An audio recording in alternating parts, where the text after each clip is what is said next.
have worked on a project called spam filtering system. Our project main aim is to categorize spam emails, which we have seen in our daily activities. Here we are using attributes as a keyword. The main technique we have used is logistic regression technique to build our spam filtering system. After creating a model, we will test it within our new data to predict whether our model is filtering spam emails or not.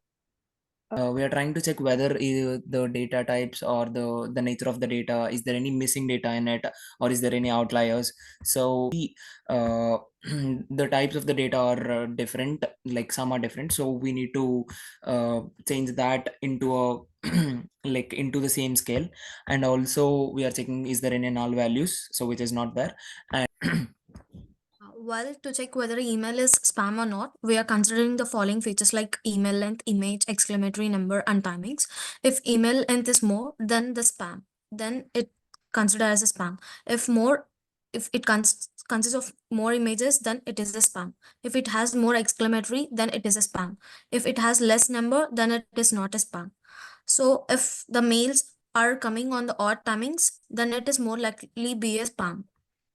So moving to the next one. Applying model is our next step in spam filtering system. We have created a model using logistic regression technique. Of logistic regression, where the target variable is categorical, we have to stick to the range of unpredicted values considering a classification problem. We need to classify whether a email is spam or not spam. So the hypothetical function of linear regression could not be used to predict as you predict the unbounded values, but we have to predict either 0 or 1. So we apply the sigmoid function on the hypothetical function of linear regression. So the resultant hypothetical function for logistic regression is x is equal to sigma of z.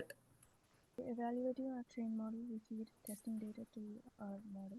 Then we need to assign a threshold value to define from where the model predicts spam and from which value it predicts ham. To check if the threshold value is good or not, we need to calculate ROC. AUC shows how accurate our model is. The ideal point is 0 to 1, 0 and 1. And from AUC, we find that a threshold value of 0.1 gives the best model performance. So we use that 0.1 as a threshold value to calculate sensitivity and specificity.